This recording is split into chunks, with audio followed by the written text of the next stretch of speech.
The reason those spikes and drops occur is because of perception of shortage, sometimes actual shortage, but because everything is sort of disjointed in terms of procurement policies. This is us diving perhaps a little deeper into how procurement industry within the nuclear sphere operates in general.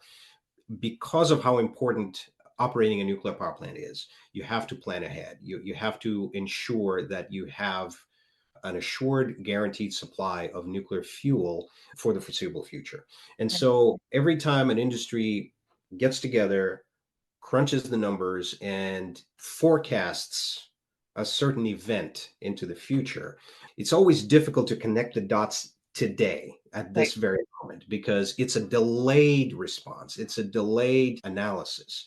And between now and that crunch, a lot of things can happen, Yeah. and they have happened.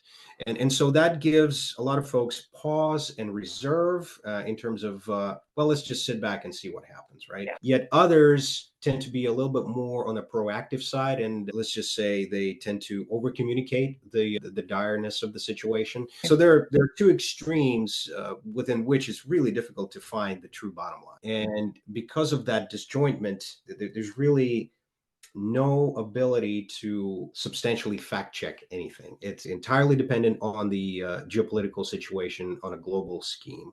It's entirely dependent on the maritime situation and the ability to move material across the seas. It's entirely dependent on whether we're friends with certain nations tomorrow versus today, and so forth. The best way to circumvent that, of course, is to create a very self reliant industry at home. That way, you actually own the statistics, you own the data, you own the operators. But in the world of globalization that we've experienced over the past 25, 30 years, that's a different concept to grasp.